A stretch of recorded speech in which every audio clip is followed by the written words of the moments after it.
Hello, this is Jesse Herman, CEO at texttalk.io. Today I want to talk about 10 ways that churches can leverage text messaging effectively, and let's get started. Today more than ever, communities need church leadership. Between TV, print, online, and all the frankly satanic messages that are going on these platforms, and all these distractions that can lead us away from the Word of God. More than ever, we need church leadership, and really in the community. We need to focus on the community. We see all the time, these days, between all these horrific things that are happening, children are not getting proper care within their community. They're kind of lost in the shuffle, and we need to change it. And this is one of the motivations for us to want to reach out to churches, to want to work with churches, because we know that our platform can help you communicate with your communities really, really well. And I want to break that down with you guys. I call our service instant ROI. So instant return on investment. And that's the beauty of text message marketing that we discovered. Now, my background, I've had my own agency for over 10 years. We've had over 20 billion video views for clients, over 100 million clicks, millions in products sold, millions in affiliate sales. So we really understand messaging, communication, and marketing. And when it comes to instant ROI, nothing delivered like text messaging. And this is why we developed our own software system, and now we're bringing it out to the world and share with all of you guys to work with our software and to work with us and to understand how you can leverage it best. So it all starts, number one way that you can leverage text marketing is through donations, for your church and for charities. And, what one strategy would be, text this number and this keyword, right? So that it could be a short code number or a long code. Short code would be like a 12345 is your number, or it's just like your regular number, area code and then the rest.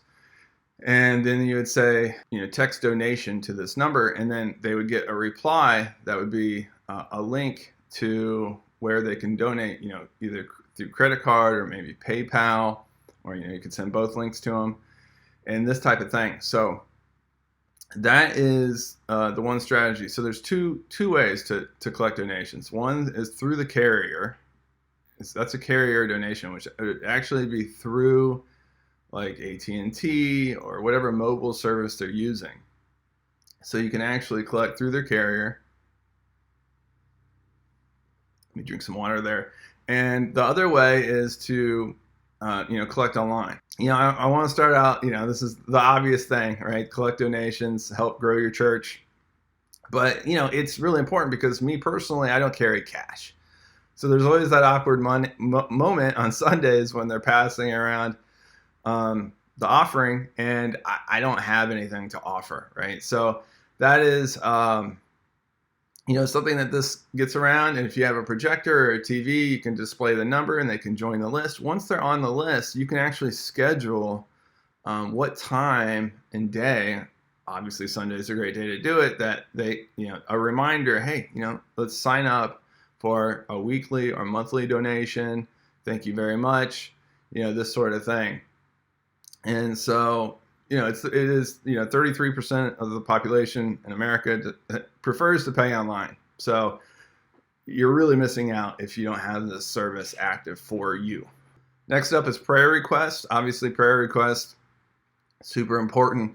If somebody's sick or hurt or they're just going through trying times, prayer requests are critical, and you can send it out to specific groups where they might know the person better, or you can send it out to the entire congregation.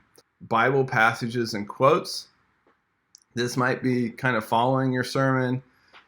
Maybe it's related to something you just spoke about on your latest sermon, and maybe followed by a link. If you video recorded your sermon or had a live stream, they can find it. So you could provide a passage from that sermon, and then a link to the video so that they can watch it.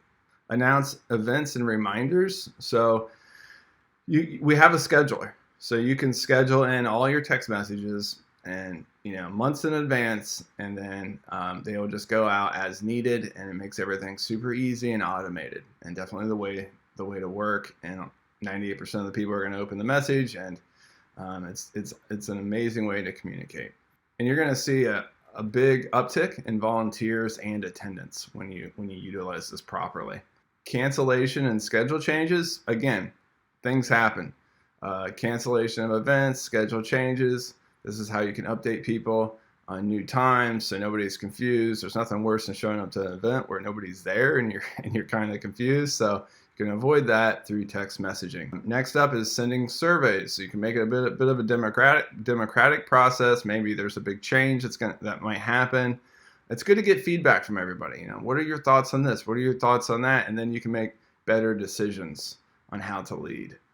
Next up is messages calling for support. I mean, this is similar to prayer requests, but this is actually more just support. Hey, Jim broke his has a flat tire, or got in an accident on Fifth Avenue. Who's close by? Who can help? Maybe this might not go out to the entire congregation. Maybe your kind of group of 50 core people that that your church can rely on, or maybe everybody. It just depends. But this is something that you can definitely do to improve just the community vibe and to really help people out. Venue changes. This is similar to cancellations, but if there's a new venue, you gotta let people know where to go. And this is really good for small groups, field trips, these types of things. The weather might change something, so you have to alert people to know if there's cancellations, venue changes, these type of things. Alerts can not only save time, but if the weather is bad, it could actually save lives. It could save a lot of hassle. So very important. And I touched on this a little bit, but a reminder of sermon. So after your sermon, you can send a quote, you can send a link to your video. I know Monday rolls around, and a lot of times everything I just heard on Sunday, and I felt like, oh yes, I get it now. It all makes sense. It kind of gets lost really quickly when you're dealing with the real world, right? And the work that we have to do. Sometimes it can really drive us away from the Word of God. And so bringing people back in on Monday to your message, or Tuesday or Wednesday, is really important. You have to do it. I know me personally, I try to, online watch a replay of the sermon, or other sermons that are out there from churches that I'm not close enough to attend to, and I enjoy them. So, getting these constant reminders is very important. Next up is child alerts. I mean, I would say alerts of any kind. But child alerts, we oftentimes work not just with churches, but private schools that are associated with the churches. So it's good to send alerts to parents. If somebody's sick, that type of thing, come pick them up. These type of things are really important. But alerts of any kind, I just want to expand on that. If it is a private school and there's a snow delay, or there's a hurricane coming and you have announcements to make, or it's foggy, and it can save lives. It's super important. They need to get these messages on time right away. No other way that this can happen. So I hope this breakdown helps you guys. And if you have any questions, just let me know. You can schedule an appointment. We can talk to you. You can sign up for a 2-week free trial.